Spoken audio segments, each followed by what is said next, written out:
This is MrsAgroSquerril standing in for Agro while he recovers from some vocal strain. He is recovering, but it could take a while still. Hope you enjoy. Junkyard Playground by Marilyn of Many. A regular whacking noise is not something you want to hear while strolling through a spaceship crash site that's been reclaimed by forest. The locals had promised that nothing dangerous would come near us while we delivered their supplies, but clients had been wrong before. Also, we'd already delivered the stuff, so maybe that promise didn't cover the walk back. And anyway, even a timid herbivore can get wild when it's tangled in debris.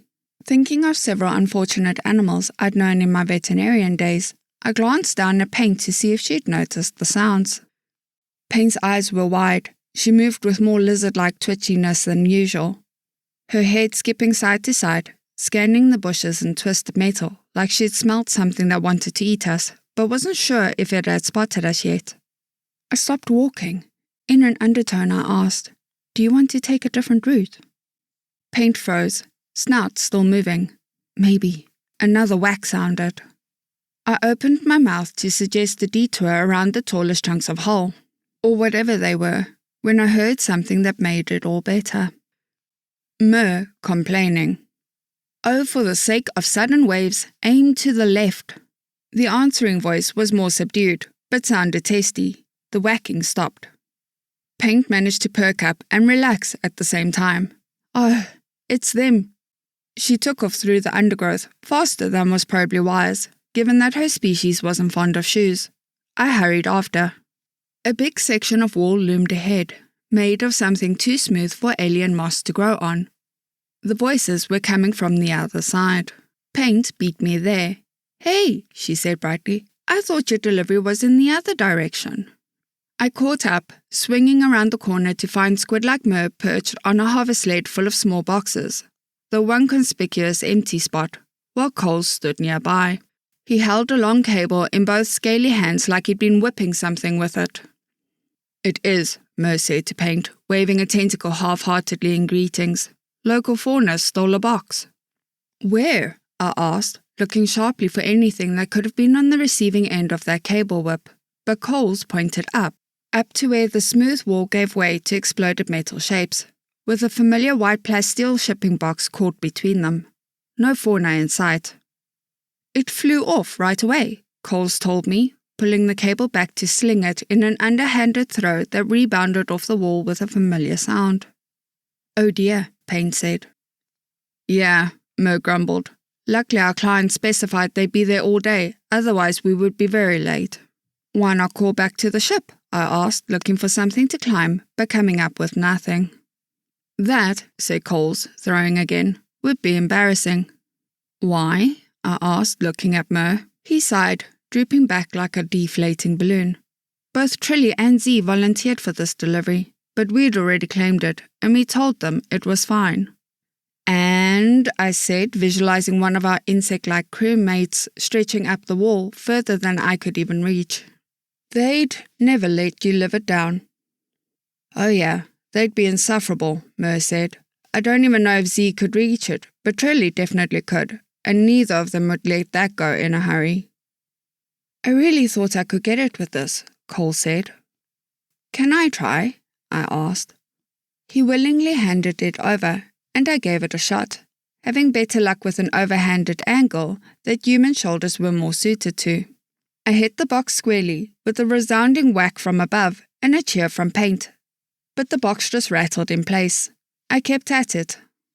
Finally, my arms were tired and the box was still up there. "We might just have to call it in, guys," I said.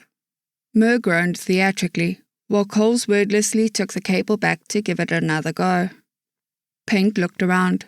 "Isn't there anything else we can do?" she asked. Mr ticked things off on his tentacles. "Can't reach it, can't dislodge it. The sled's height only adjusts a little. Nothing to climb up, nothing to climb down. No friendly local fauna ready to give it back. If you have other ideas, I am ready to catch them."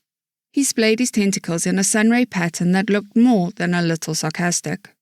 But as I looked at the misshapen metal hanging above us, and the lower curve behind us that could be climbed onto, and the nice sturdy cable, I had the seed of an idea. "What if we swing up to it?" I suggested. What? Mer asked. How do you mean? Coles asked, stepping away as the cable fell after a particularly awkward throw. We can loop the cable over that part, I said, warming to the idea. I pointed up at what might have been an internal hole beam once, then swing up like it's a vine, or wait, even better. I scrambled over to where a rectangular grate poked out of a shrub. Hopefully the plant wasn't poisonous. We can tie it to this. Paint cocked her head at a sharp angle. Why? To make a swing, I said, grinning as I yanked it free. The thing wasn't even that heavy. Perfect. While my alien co-workers watched, I set about making the most epic of playground swings from broken spaceship junk. The cable flew over the beam just fine. It didn't even hit anyone in the head on the way down. Fastening it to the sides of the grate was a little tricky, but I was able to shove it through the holes and tie a pair of bulky knots underneath that probably wouldn't come loose mid-swing. Probably. I checked the area for anything especially sharp, just in case. Flying off to smack into a wall would be bad enough without the chance of impaling myself on the remains of some spacefaring bathroom sink. Are you sure about this? Paint asked as I clambered up onto the curved thing, towing the swing along with one hand. All the pieces look strong enough, I said. I'd done plenty of tugging to be sure. And the box isn't really that high up, all things considered. Mer saluted with 2 tentacles, not moving from the sled. Better you than me. That's the spirit, I laughed. Getting into position was more of a delicate affair than I'd expected, since the cable didn't reach quite far enough. Guess I just have to do a bit of hop and butt shuffle. But, Paint said anxiously. Coles put a hand on her shoulder. The physics holds up, he said. I don't think it's scary for a human. Not a bit, I agreed. Here goes. With that, I jumped into position on the grate, swinging forward at a speed that would have made little playground monkey child me clap for joy. I almost reached the box on the first swing. Paint sounded disappointed, but she was clearly unfamiliar with the fine art of pumping the legs. Another couple goes, and I swung high enough to catch her hand on a jutting bit of something at the peak of my swing. I hung there for a heartbeat, both arms looped around the cable, extremely aware of the long drop below me.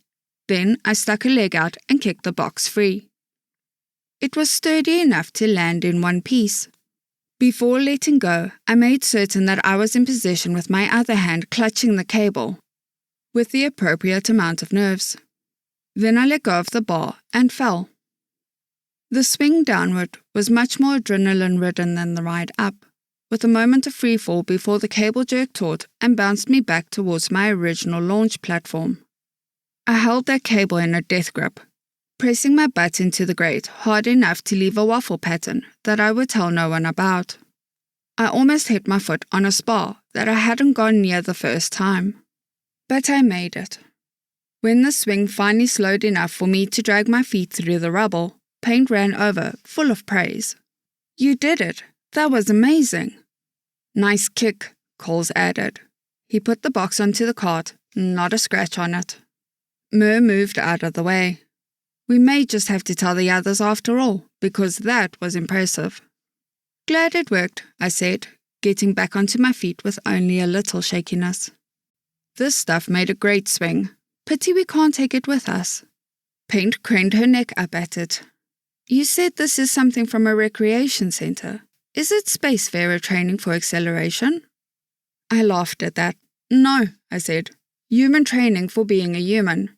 Kids love these. They even have special seats for babies who can't hold themselves in place yet. Paint looked horrified.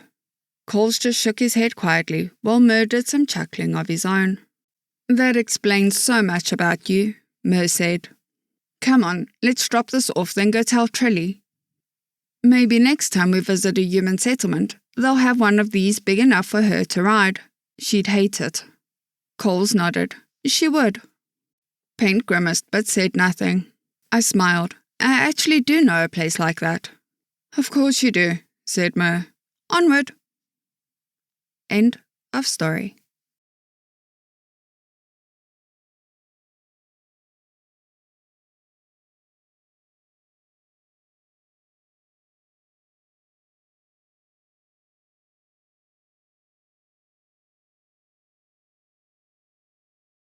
I'd greatly like to thank our Tier 5 channel members, Casper Arnholtz, John Creighton, Manatharia, 050, Dragzoon WRE, and Elijah Silvercross. Thank you very much.